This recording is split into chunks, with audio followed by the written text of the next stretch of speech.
విశ్వాసులకు మరి అధ్యక్షుల వారికి దైవ సేవకురాలు మరి బిడ్డ రేపకమ్మకు ఈ మందిరానికి సహకరించినటువంటి దైవజనులు జక్కయ్య గారికి నేను మరి మనస్ఫూర్తిగా వందనాలు తెలియజేస్తున్నాను. అందరికి వందనాలు. మంచిది. రేపకమ్మను రాచానపల్లి సినికెన్నర్లో ఉంటుంది బిడ్డ, మందిరానికి వచ్చేది. మరి ఆ బిడ్డ గురించి చాలా మంది రకరకాలుగా మాట్లాడారు. నేను ఏ రోజు కూడా మరి ఆ బిడ్డ పట్ల తెలుసు, దేవుడు ఎలాంటి వారినైనా మార్చగలరని.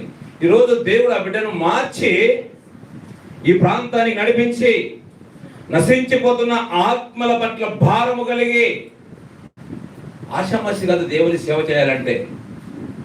యవ్వనస్తురాలు ఈ వయసులో ఎలా ఉంటుందంటే, ఎలాంటి డ్రెస్ వేసుకోవాలి, ఎక్కడెక్కడికి తిరగాలి, ఎంజాయ్ చేయాలనేటువంటిది చాలా మందికి చూస్తా ఉన్నాం యవనస్తురాల్లో.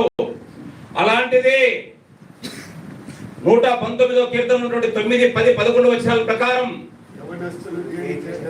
దేవుని యొక్క వాక్యము చేత తన నడతను, తన ప్రవర్తనను శుద్ధి చేసుకొని ఈరోజు అనేకులకు ఆశీర్వాదకరంగా, దీవెనకరంగా, దేవునికి మహిమకరంగా ఈ ప్రాంతంలో నాటబడింది. రెబెకా అనగా అది హీబ్రూ పదం. అయితే తెలుగులో అర్థాలు ఎన్ని ఉన్నాయంటే, నాకు తెలిసినటువంటి అర్థాలు కట్టడం, వశపరచుకోవడం, బంధించడం. బైబిల్లోనేమో రిబ్కమ్మ గురించి ఏం రాయబడింది? చక్కనిది, బహు చక్కనిది. బిడ్డ బహు చక్కనిదే. కానీ ఇర్మియా గ్రంథములో రాయబడింది, 1వ అధ్యాయం 4వ వచనం మనం చదువుకుంటూ వస్తే, అక్కడ దేవుడు మాట్లాడుతూ ఉంటే ఇర్మియాతో, ఇర్మియా ఏమంటాడంటే, నేను బాలుడను. చదువుతారా? 4వ వచనం. ఇలాగు సెలవిచ్చెను, గర్భములో నేను నిన్ను రూపింపక మునుపే నిన్నెరిగితిని, నీవు గర్భము నుండి బయలుపడక మునుపే నేనే నిన్ను ప్రతిష్ఠించితిని. ఈరోజు రిబెకమ్మ ఇక్కడ మనమందరము కూడా నీ తల్లి గర్భములో రూపింపబడక మునిపే నువ్వు ఎక్కడున్నావంటే దేవుని యొద్ద ఉన్నావు. జగత్తు పునాది వేయబడక మునిపే నేను ఆయన దగ్గర ఉన్నాం. ఆయన దగ్గర నుంచి భూమి మీదకి ఆయన పంపిస్తున్నాడు. ఇది మనం తెలుసుకోవాల్సినటువంటి సత్యము. ఈరోజు రిబెకమ్మ బిడ్డ కూడా అక్కడ నుంచి వచ్చింది. తన తల్లి గర్భములో పిండముగా ఉన్నప్పటి నుంచి కూడా దేవుడు తన కను దృష్టిని మరి ఆమె మీద ఉంచాడు. చదవండి అనగా కంటిన్యూ అవ్వట్లేదు. త్వరగా 4వ వచనం నుంచి, బయలుపడక మునిపే నేను నిన్ను ప్రతిష్ఠించితిని, జనములను ప్రవక్తగా నియమించితిని. ఎవరు నియమించాడంట? రిబెకమ్మను ఈ ప్రాంతములో జనములకు ప్రవక్తగా దేవుడే నియమించాడు. చదవాలి. అందుకు అయ్యో ప్రభువుకు యెహోవా, అప్పుడు చిత్తగించుము, అయ్యో ప్రభువా చిత్తగించుము, బాలుడనే నేను బాలికను. ఇప్పుడు రిబెకమ్మకి నేను బాలికను కదా, నేను చిన్నదాన్ని కదా, నేను ఎలా నీ పరిచర్య చేసేదని ఒకవేళ అనుకుందేమో మనసులో. అయితే దేవుడు ఆ బిడ్డతో మాట్లాడుతున్నాడు. ఇప్పుడు మనందరితో కూడా మాట్లాడుతున్నాడు. నేను మాట్లాడటకు శక్తి చాలదను, నాకు మాట్లాడేకి ప్రభువా శక్తి చాలదు ప్రభువా అని ఈరోజు రిబెకమ్మ అనుకుందేమో. దేవుడు ఆమెకు సెలవిస్తూ ఉన్నాడు. ఏమని? నేను బాలిక అని అనవద్దు, నేను నిన్ను ఎక్కడికి పంపుతున్నానో పంపు వారి యొద్దకు నీవు పోవలను. నీకు ఏవైతే నేను ఆజ్ఞాపించానో ఆ సంగతులను చెప్పవలెను. వారికి భయపడకము, నిన్ను విడిపించుటకు. ఎవరిని? ఆ ప్రజలను, బంధకాలు ఉన్నటువంటి ప్రజలను విడిపించుటకును నేను నీకు తోడై ఉన్నాను. నేను నీకు తోడై ఉన్నాను. ఇదే యెహోవా వాక్కు. ఇదే యెహోవా వాక్కు. అప్పుడు యెహోవా చెయ్యి చాపి నా నోరు ముట్టి ఇలాగు సెలవిచ్చెను. ఇదిగో నేను నీ నోట దేవునికి మహిమ కలుగును గాక. ఈరోజు రిబకమ్మ నోటిలో ఎవరి మాటలు ఉన్నాయే? దేవుని మాటలు. దేవునికి మహిమ కలుగును గాక. దైవ సేవకుల యొక్క నోటిలో దేవుని మాటలు ఉండాలి. చాలా మంది బూతులు మాట్లాడుతున్నారు. చాలా మంది వాళ్ళకి తెలుసు. చాలా మంది సేవకులు గద్దించాను, ఉన్నట్లుండి ఊత పదాలుగా వస్తున్నాయి. అయితే నా నోటితో నేను చెప్పను, కానీ ఆ పదాలను మేము ఎక్కడ మాట్లాడాం? పాస్టర్ గారు అని చెప్పాడు. నేను మొన్న ఆయన ఒకసారి మీరు ఏమన్నారో రివీల్ చేసుకోమని చెప్పాను. సారీ పాస్టర్ అన్నారు. కాబట్టి జీవమరణము నాలుక వశము, దాని ఎందు ప్రీతి పడదని ఫలము తింటారని వాక్యం స్పష్టంగా సెలవిస్తా ఉంది. ద్వితీయోపదేశ కాండంలో వ్రాయబడింది 30వ అధ్యాయంలో 18-19 వచనాల్లో, నేను నీ నోట జీవమును ఆశీర్వాదమును మరణమును ఉంచి ఉన్నా. నీకేది కావాలో కోరుకో అన్నప్పుడు మనం ఏది కోరుకోవాలి అంటే జీవమునే కోరుకోవాలి, ఆశీర్వాదాన్ని కోరుకోవాలి, మేలునే కోరుకోవాలి. దేవునికి మహిమ కలుగును గాక. ఈరోజు రిబకమ్మ యొక్క నోటిలో దేవుని మాటలు ఉన్నాయి, మనుషుల మాటలు కాదు. నీ వాక్యమే నన్ను బ్రతికించేది, నా బాధలో నాకు నెమ్మదించేది దేవుని వాక్యమే, దేవుని మాటలే. ఆయన మాటలు నిత్య జీవానికి నిన్ను నన్ను వారసులుగా చేస్తాయి. ఈరోజు నువ్వేం మాట్లాడుతున్నావు? మత్తయి సువార్తలో రాయబడింది 12వ అధ్యాయం 36వ వచనంలో, నీ నోటి మాటను బట్టి నువ్వు అపరాధివి, నీ నోటి మాటను బట్టి నీవు నీతిమంతుడవు, నీతిమంతురాలవు. దేవునికి మహిమ కలుగును గాక. కాబట్టి దేవుడు చెప్తున్న మాట రిబకమ్మతో, రిబకమ్మ నువ్వు బాలికమని అనుకోవద్దు, నా మాటలు నీ నోట ఉంచి ఉన్న. అబ్బా, ఎంత మంచి మాట, ఎంత మంచి మాట. పెళ్ళగించుటకును ఈ ప్రాంతంలో పనిచేసిన ప్రతి విధమైన అపవాది అంధకార చీకటి శక్తులను పెళ్ళగించడానికి, విరగొట్టడానికి, నశింపచేయుటకు, పడద్రోయుటకు, కట్టుటకు, నాటుటకు నేను ఈ దినమున జనముల మీదను రాజ్యముల మీదను నిన్ను నియమించి ఉన్నాను. చెప్పట్లు కొడదాం.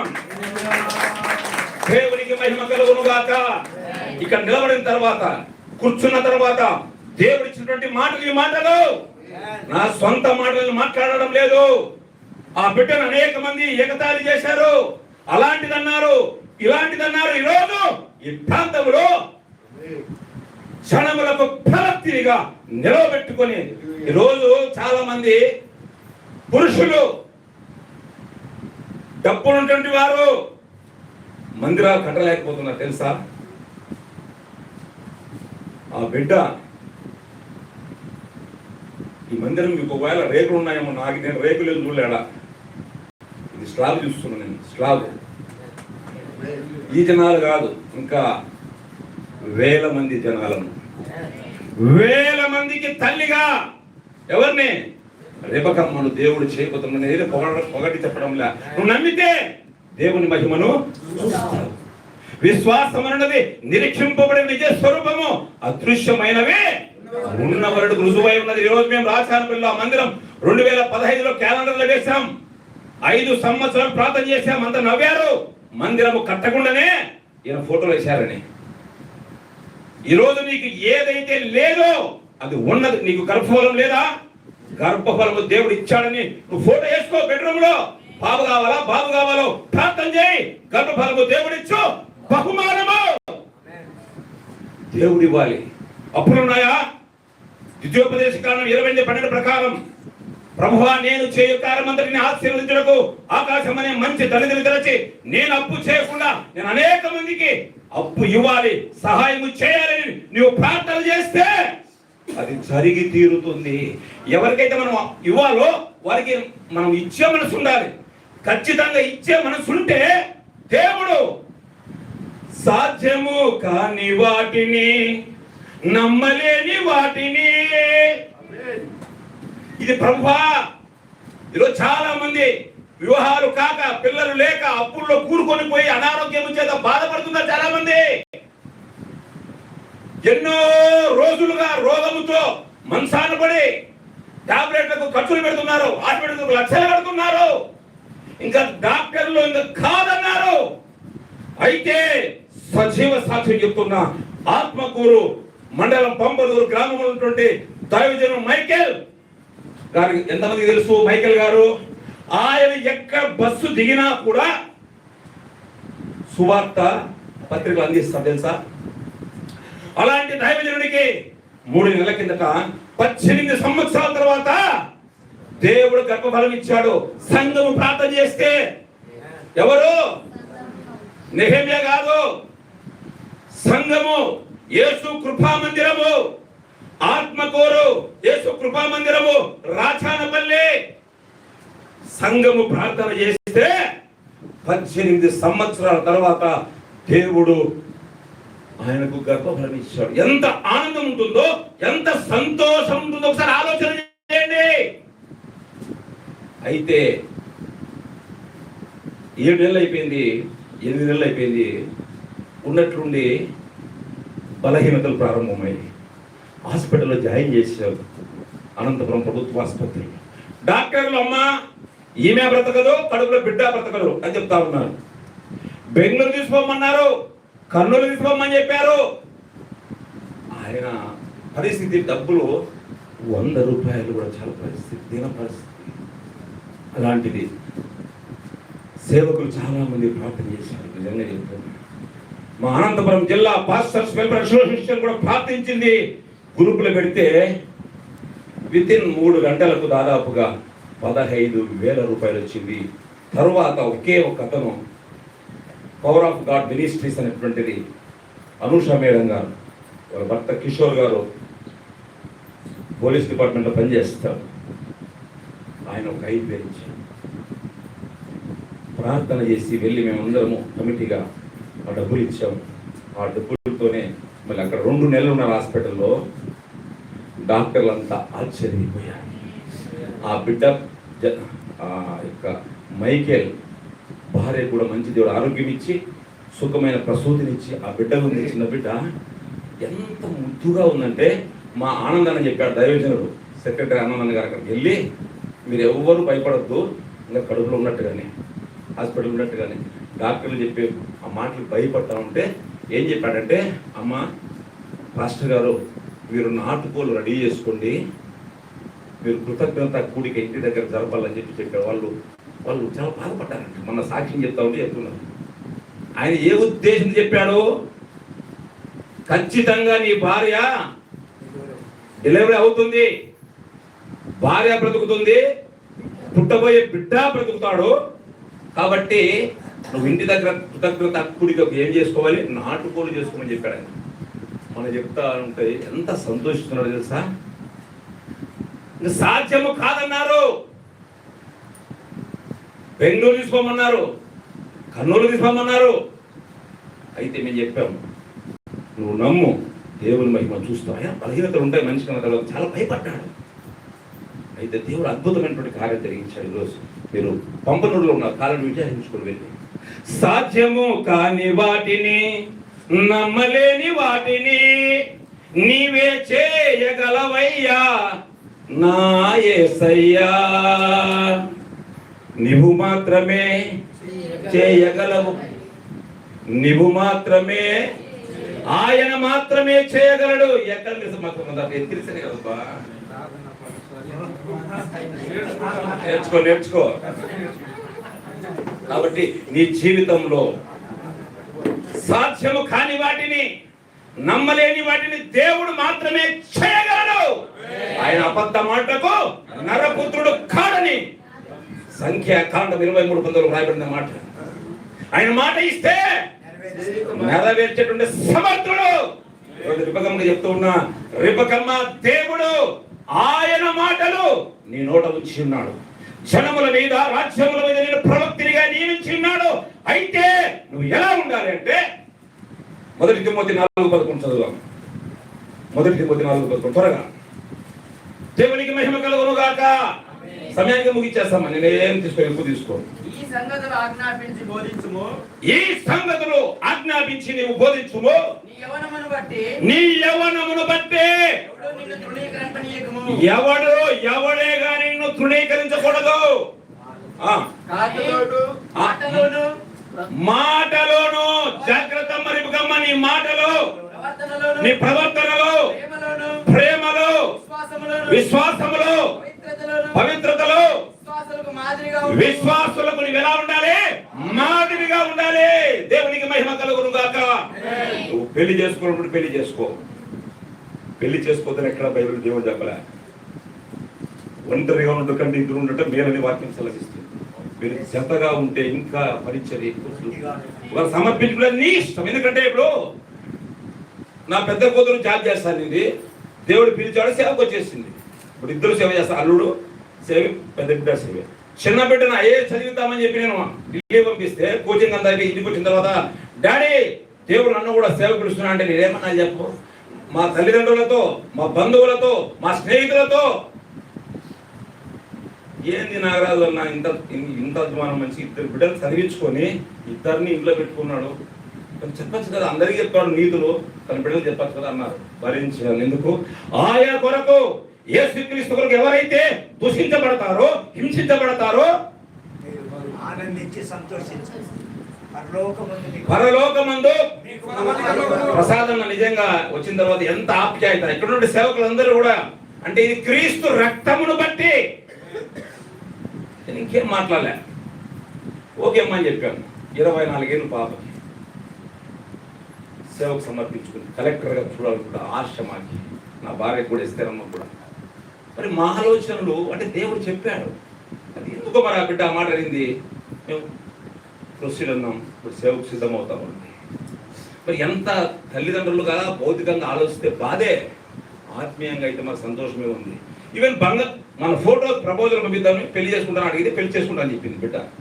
మళ్ళీ ఎందుకంటే ఇబ్బందికరంగానే ఫోటో కోసం అమ్మా చిన్న చేసుకొని చిన్న పెట్టుకోమ్మా, కొంచెం ఫోటో బాగుంటుందంటే డాడీ ఇప్పుడు నేనేమో పెళ్లికి ముందు పెట్టుకుంటా, పెళ్లి తర్వాత నా భర్త నువ్వు పెళ్లికి ముందు పెట్టుకున్నావు కదా ఇప్పుడు ఎందుకు వేసుకో చేయనంటే నేనేం సమాధానం చెప్పాలని చెప్పింది. నాకు మాటలు లేవు, ఏం లేవు. కాబట్టి అన్నిటిలోనూ బిడ్డ రేపుకమ్మా మాటలు, ప్రవర్తనలో, ప్రేమలో, విశ్వాసములో, పవిత్రతలో. ఎందుకంటే మన దేవుడు పరిశుద్ధుడు కనుక మనము కూడా పరిశుద్ధంగా ఉండాలి. రోజు సేవకులలో ఆ విషయంలో చాలా జాగ్రత్తగా ఉండాలి. వారికంటే మనకు దేవునికి మహిమ కలుగును కాక. మాటల్లో కూడా చాలా జాగ్రత్త. ఒక సేవకుడు ఉన్నాడు అనంతపురంలో, అనకూడదు కానీ క్రిస్మస్ ఎంత రాశాడంటే 5,000 రాశాడు. ఆయన కోటీశ్వరుడు. 5,000 రాసి ఇంతవరకు కూడా ఇవ్వాలి. నేను 2 సార్లు ఫోన్ చేస్తే ఫిబ్రవరిలో ఇస్తారన్నాడు, మళ్ళీ చేస్తే నేను మళ్ళీ ఫోన్ చేస్తే మానుకున్నా. కోటీశ్వరుడు ఆయన, నేను చెప్తున్నా కోటీశ్వరుడు. ఆయన ఎక్కే ఫ్లైట్ దిగే ఫ్లైటే. దేవునికి ఎంత చెప్పాడు? 5,000. వాక్యం అంటుంది కీర్తనాకారు 15:4లో, నువ్వు ప్రమాణం చేస్తే నష్టం వచ్చినా మాట తప్పద్దు. ఈరోజు 6 సంవత్సరాలు అసలు ప్రారంభించి ఏది చెప్పామో చెప్పిన దానికంటే ఎక్కువగా దేవుడు ఇస్తున్నాడు. ఎవరు? దేవుడు. ఈ సంవత్సరం కూడా 16వ తారీఖున అబ్రహాము నిన్నే పిలిచాం, వెళ్ళాం. ఈరోజు అక్కడే ఉండాలి. అయితే రిబక్కమ్మకి ఏం చెప్పాను, జక్కయ్యకి ఏం చెప్పాను, నేను అనుకున్నా ఫోన్ చేసి చెప్దాము అని. అయితే నాకు ఆ వాక్యం గుర్తుకొస్తా ఉంది. ఏ వాక్యము? కీర్తన 15:4 గుర్తుకొస్తా ఉంది. 4 గంటలకు వచ్చాను, తెల్లవారుజాము కాడ పడుకున్నా. లేచాను 7 గంటలకు, ప్రార్థన చేసుకుని ఈరోజు బైబిల్ చదివా. ప్రభువును క్షమించాను, బైబిల్ చదవకుండా నేను బయటికి రాను. ఈ మధ్యకాలం నాకు గుర్తే లేదు. అలాంటిది ఈరోజు నేను బైబిల్ చదవకుండా వచ్చాను, నన్ను క్షమించి ప్రభు అని అడిగాను.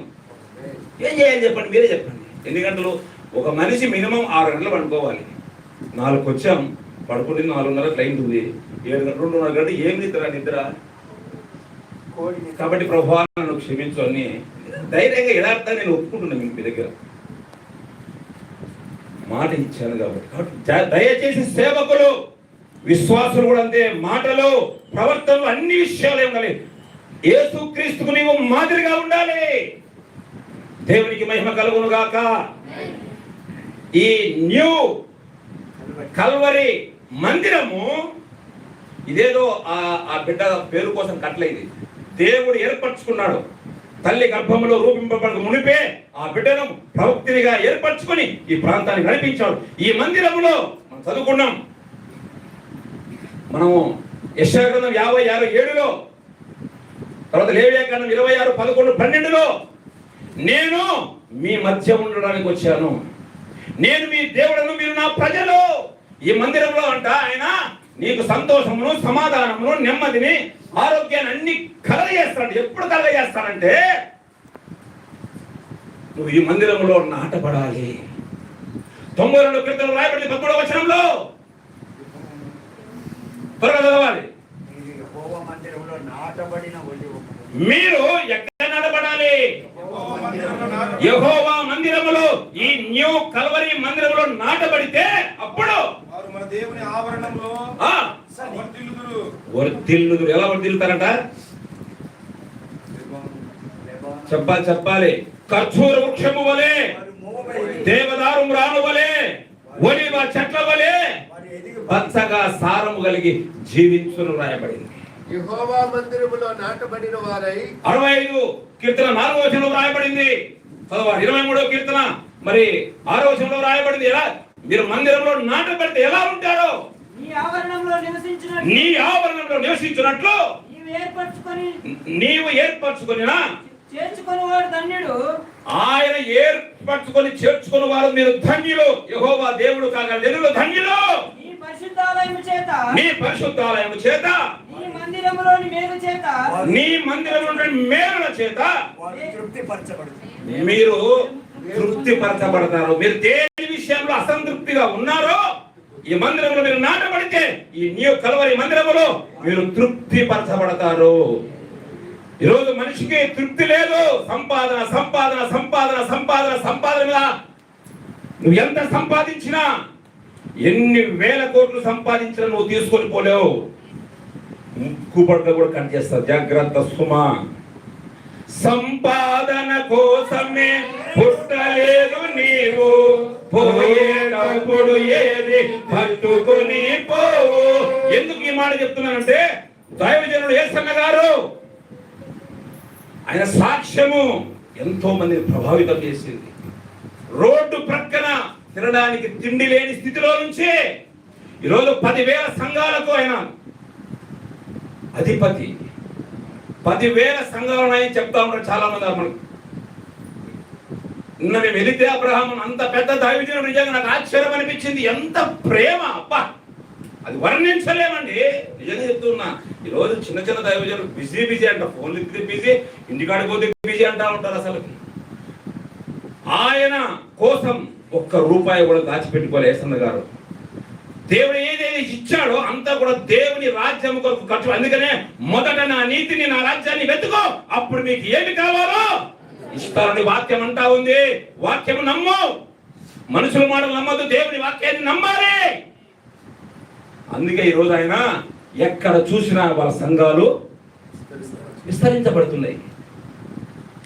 ఈరోజు నీవు నేను, నాకు 10,000 వచ్చింది అనుకో, నేను 10,000 దేవుని యొక్క రాజ్యంలో ఖర్చు పెడతాను. నిలబడి చెప్తున్నా, అబద్ధం చెప్పడం లే.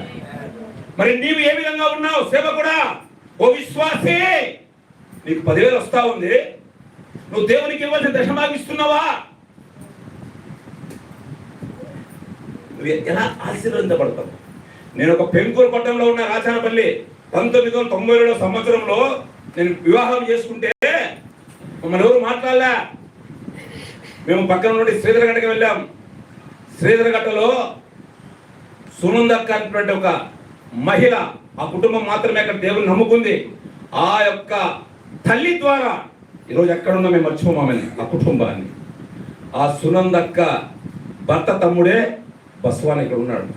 ఆయన తెలుసు మా చరిత్ర అంతా కూడా. నేను ఏదైనా అబద్ధం మాట్లాడినానుకో ఆయన లేచి నిలబడి మాట్లాడచ్చు. ధైర్యంగా మాట్లాడచ్చు. సువార్త చెప్పగలిగింది నా భార్యకు. ఎక్కడ సమరయిస్తూ ఏ విధంగా నీళ్ళకి వెళ్తా ఉందో నా భార్య కూడా ఆ చాదబాబు దగ్గరికి నీళ్ళకి పోతా ఉంటే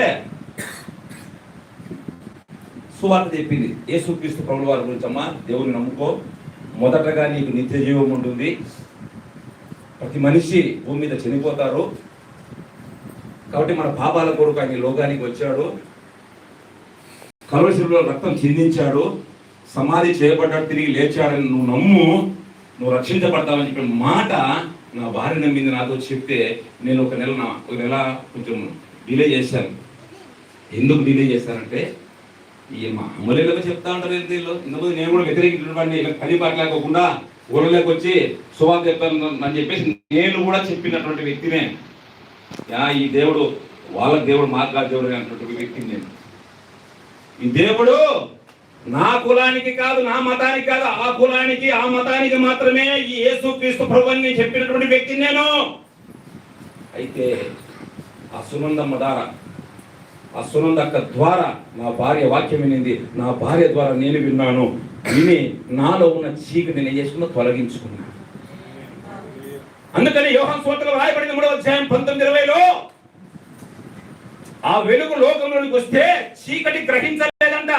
ఎందుకు? చీకటిలో దుష్కార్యములు చేయు ప్రతివాడు వెలుగును ద్వేషిస్తాడంట, చీకటిని ప్రేమిస్తాడని రాయబడింది బైబిల్లో. యోహాను సువార్త చాలా సమయం లేదు, మళ్ళీ దేవునికి మహిమ కలుగును గాక. కాబట్టి కారు చీకటి నన్ను యేసుక్రీస్తు యొక్క వాక్యము నన్ను ప్రత్యేకింది. మీరు నా కుమారులైతే, నా కుమార్తెలైతే, నా వాక్యములను మీరు నిలిచిన వారైతే సత్యమును తెలుసుకుంటారు, ఆ సత్యము మిమ్మలను స్వతంత్రులుగా చేయునని యోహాను సువార్త 8:31-32లో రాయబడింది. ఈరోజు మీరు బానిసత్వంలో ఉన్నారేమో, యేసుక్రీస్తు ప్రభు మిమ్మల్ని పిలుస్తున్నాడు. మీ పాపముల కొరకు, శాపముల కొరకు ఆయన కల్వరిలో మరణించి సమాధి చేయబడి తిరిగి 3వ దినం లేచాడని నమ్మితే చాలు, నీ పాపాలు పరిహరించబడతాయి. నీ కులంలో నువ్వు ఉండు, నీ మతంలో నువ్వు ఉండు, చాలు. హృదయంలో ఒప్పుకో, హృదయంలో విశ్వసించు, నోటితో ఒప్పుకొని నీవు ప్రార్థన చేస్తే నీవు రక్షించబడతావు. ఆ సత్యాన్ని చెప్పడానికి ఇక్కడ ఉన్నటువంటి సేవకులందరూ ఉన్నారు. ఇక్కడ సేవకులందరూ కూడా ఏదో చాలా మంది చాలా చిన్న చూపు చూస్తారు సేవకులంటే. దయచేసి సేవకులంటే ఈ ప్రపంచంలో అన్నిటికంటే ఉత్తమమైనటువంటి ఉద్యోగం ఏది అంటే ఈ బైబిల్ పట్టుకొని దేవుని వాక్యాన్ని చెప్పడమే. ఈరోజు చాలా మంది నన్ను అంటున్నారు, మన మంత్రి సత్యకుమార్ గారు మా ఇంటికి వస్తా ఉంటే, సార్ ఆయన మత ప్రచారం ఆయన ఇంటికి ఎట్లా పోతామని చెప్పారు, అడ్డగించారు పోకోకుండా. నేను చెప్పాను, నేను చెప్పినంత మాత్రం నువ్వు మతం మారుతావా? ఎన్ని కోట్లు నువ్వు మతం మారుతావు? నా మాటలు విని ఒకసారి. నేనేం మాట్లాడుతున్నాను? ఈరోజు లోకమంతా దుష్టుని చేతిలో బంధించబడింది, పాపములు బంధించబడింది. భర్తను చంపుతున్నారు, భార్యను చంపుతున్నారు, నిజంగా తల్లిదండ్రులు పిల్లలు చంపుతున్నారు, డబ్బులకు చేయరాని పని చేస్తున్నారు. ఈరోజు స్త్రీలుగైనా పురుషులైనా గుర్తుపెట్టుకోండి. అవన్నీ చెప్పే సమయం నేను చెప్తున్నా. అయితే గలతీయులకు రాసిన పత్రిక 1వ అధ్యాయం 4వ వచనం ప్రకారం ప్రస్తుతం దుష్ట కాలములో నుండి దేవుడు నిన్ను నన్ను విమోచించాడు. ఆ విమోచించడానికే యేసుక్రీస్తు ప్రభు లోకానికి వచ్చాడు. పాపులను రక్షించుటకు యేసయ్య లోకానికి వచ్చాడు.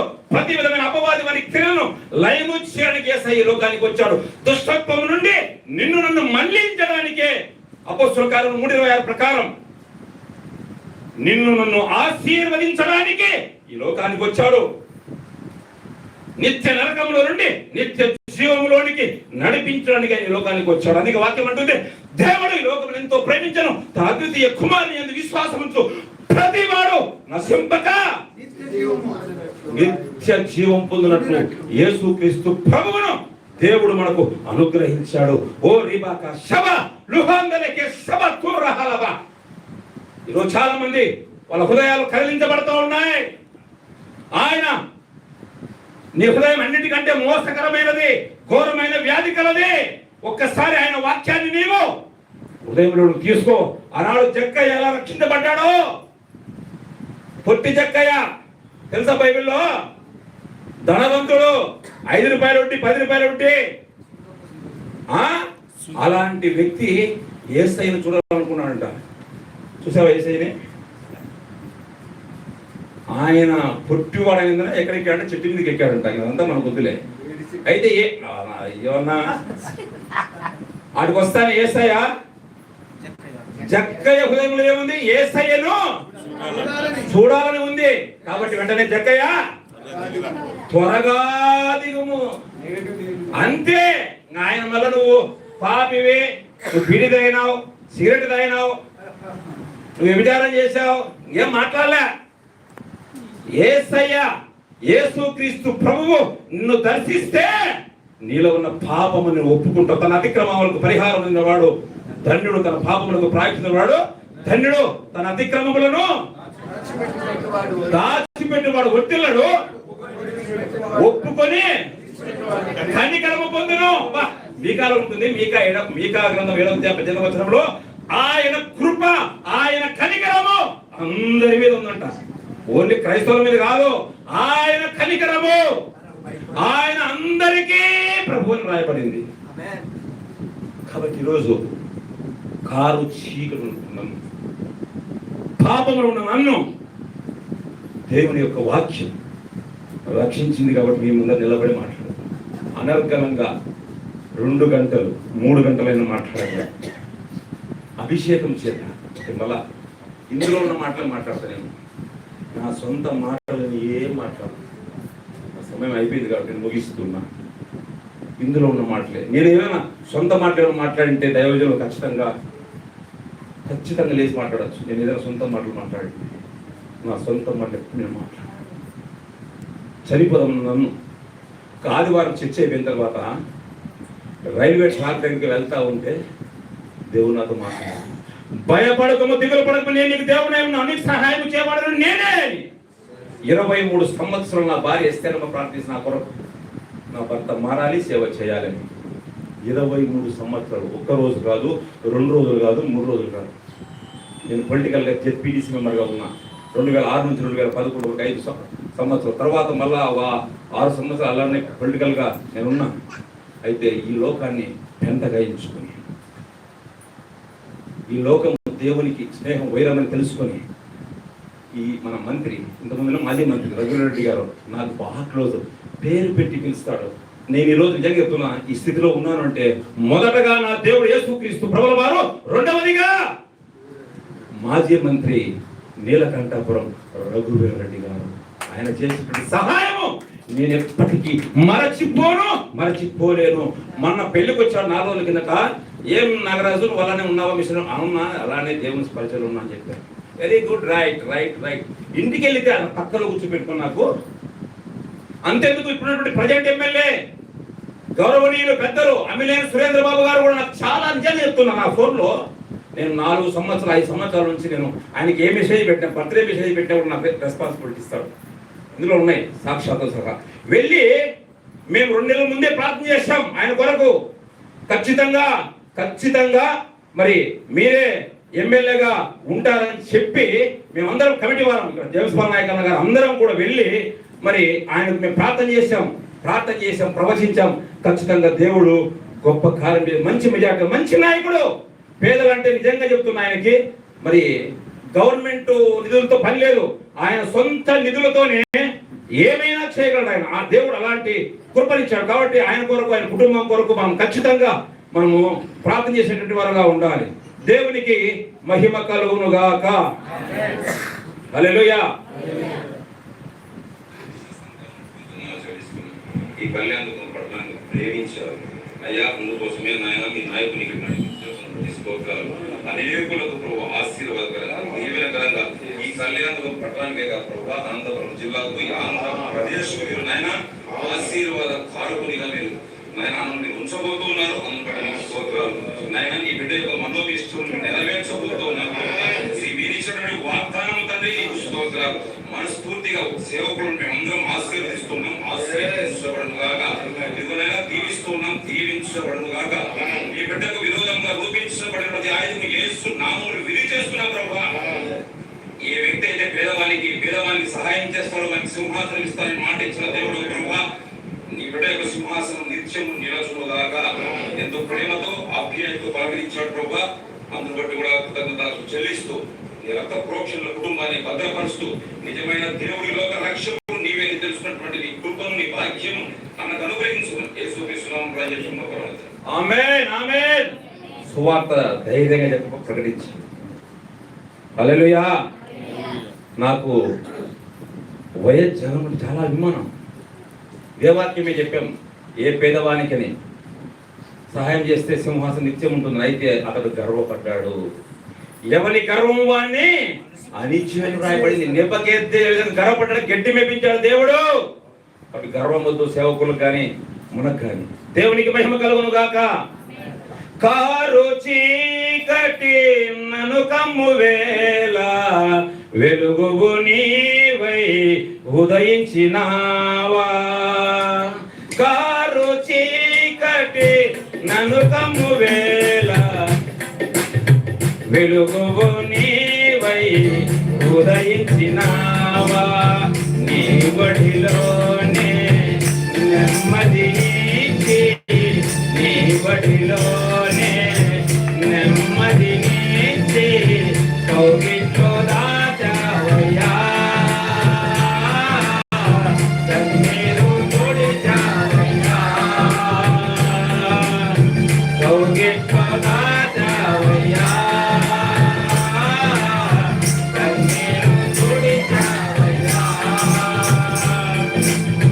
బంధము నీవే, స్నేహము నీవే, బంధము నీవే, స్నేహము నీవే, అతిథివి నీవేనయ్యా. భక్తుడ నీవేనయ్యా, యేసయ్యా, భక్తుడ నీవేనయ్యా. మోడు పారిన నా బ్రతుకులోన నూతన చిగురును పూర్తించినావా. మోడు పారిన నా బ్రతుకులోన నూతన చిగురును పూర్తించినావా. నీ ప్రేమ నాలో ఉదయించదానే, నీవే మనాలో ఉదయించదానే, కలిగించే నా జీవితం. ఆయన ప్రేమ నీలో ఉదయిస్తే నీవు ఫలిస్తావు. నా జీవితం ఆనందమానందమే నా యేసయ్యా, ఆనందమానందమే. ఇక్కడ గమనించాలి, ఈ మందిరానికి అందరూ నిష్ఠాపన కదా. నిజంగా దేవుడు అంటే తెలియదు. అంటే మామూలుగా ఇప్పుడు తెలుసు, మా నాయన కూడా మంచి రామభక్తుడు, మేము గానులము. అయితే నేను అంటే మనం ఏం చేస్తామంటే మన పితృపారంపర్యంగా మనం అలానే ఆలోచన చేస్తాం. అయితే దేవుని యొక్క వాక్యములను పట్టుకుంది, దేవుని యొక్క సువార్త నన్ను రక్షించింది కాబట్టి నాకు తెలుసు దేవుడు ఒక్కడే. ఒక పురుషుడు ఒక స్త్రీ కలయిక వల్ల ఈ ప్రపంచం అంతా ఉన్నారని అందరికీ తెలుసు. మనం కోతితో రాలే, శబ్ద తరంగతాలు మనం పుట్టలేదు. ఆదాము అవ్వ వాళ్ళిద్దరు కలయిక వల్లే ఈరోజు ప్రపంచంలో ఉన్నటువంటి 750 కోట్ల మంది కూడా. కాబట్టి అన్న కూడా దేవుని యొక్క దగ్గర ఇక్కడికి వచ్చాడు. అయితే దేవుని వాక్యము ఆయన విన్నాడు, ఖచ్చితంగా విన్నాడు. కాబట్టి ఈ మందిరానికి జగత్తు పునాది వేయబడి మునిపే ప్రణాళికలో ఉన్నాడు. కాబట్టి ఈ మందిరానికి స్థలం ఇచ్చి సహకరించాడు. ఖచ్చితంగా దేవుడు ఆ కుటుంబాన్ని రానున్న రోజుల్లో రక్షించుకొని అనేకులకు ఆశీర్వాదకరంగా, దీవెనకరంగా, మహిమకరంగా ఉండబోతున్నాడు. ఎందుకంటే ఈ స్థలం చాలా కాస్ట్ ఉంటుంది నాకు తెలిసి. మనం అనుకుంటున్నాం కానీ ఇదేదో చెట్లు ఉన్నాయని. సెంటు మినిమం 5 లక్షలు ఉంటుంది. అదేం ఆషామాషి కాదు. కాబట్టి ఈ సంపాదన ఇప్పుడే దేవుని కోసం ఖర్చు పెట్టండి. నీ బ్యాంకులో ఉంటే ఏం పని చేయదు. నువ్వు అనుకుంటుండొచ్చు నా పిల్లలని. బైబిల్లో రాయబడింది, దావీదు ఏమంటాడంటే ఈ పని బహు గొప్పది. ఏ పని? మందిరం పని చాలా గొప్పదని రాయబడింది. ఆయన ముస్లిం ముప్పన ఎవరు చూడలేమని కొంచెం ఎత్తి పెట్టుకున్నాడు దావీదు. అదంతా బైబిల్లో ఉంది. ఈరోజు నేనైనా మీరైనా కొద్దిగా మనం ముస్లిం ముప్పన ఎవరు చూస్తారని చెప్పి ఎత్తి పెట్టుకుంటాం. దాంట్లో కూడా నేను నీకు ఇస్తున్నాను ప్రభువా అని చెప్పాడు దావీదు. సంపాదన కోసమే పుట్టలేదు నీవు, పోయేటప్పుడు ఏది పట్టుకొని పోవు.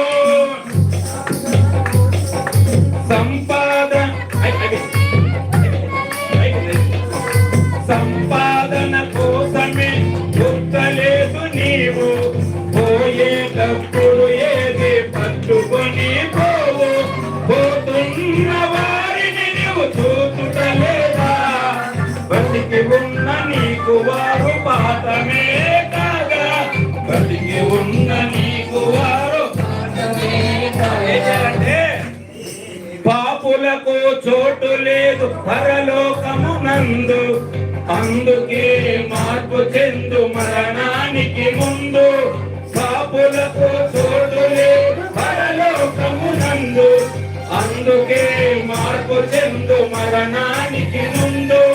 యేసు రక్తమే పాపానికి ముందు, యేసు రక్తమే పాపానికి ముందు, కడగబడిన వారికే గొర్రె పిల్ల విందు, కడగబడిన వారికే దేవునికి మహిమ కలుగుగాక.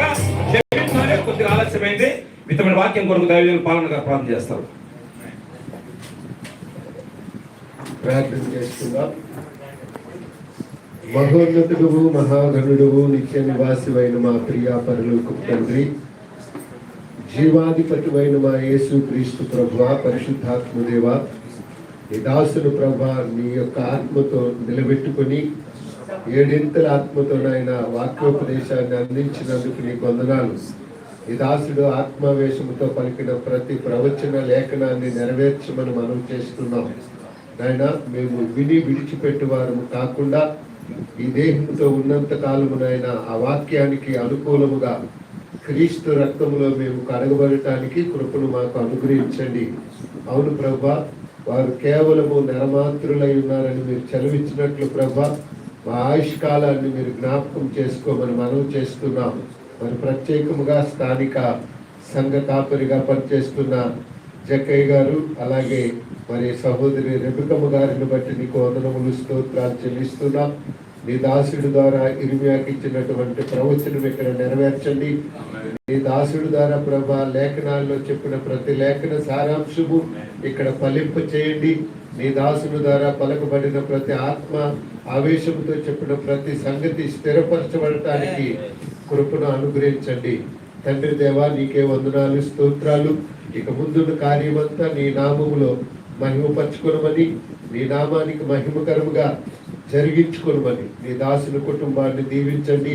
ఇక్కడ పరిచయం చేస్తున్న ప్రతి ఇగోనైనా మరి సంఘ కాపర్లు కూడా దీవించండి. మరి ప్రత్యేకంగా జక్కయ్య గారి యొక్క ఇగోనైనా మీరు ఇచ్చినటువంటి ఈ స్థలము మీద మీకు అనుదృష్టి ఉంచి సంవత్సరాంతము మొదలుకొని మరలా సంవత్సరాంతము వరకు తరతరములు యుగ యుగములు ప్రభా ఈ స్థలం మీద నీకు అనుదృష్టి ఉంచి ప్రతి లేఖనము ఫలించి జనములకు తల్లిగా అవటానికి రెబెక్కను మీరు దీవించి ఆశీర్వదించమని మా ప్రార్థన ఆలకించమని సమస్త ఘనత మహిమ ప్రభావములు మీకే ఆరోపించుకుంటూ ఈ మనవులు మా ప్రభువును నీ ప్రియ కుమారుడైన మా యేసు క్రీస్తు ప్రభు నామములో ప్రార్థన చేస్తున్నాము తండ్రి. ఆమేన్. థాంక్యూ.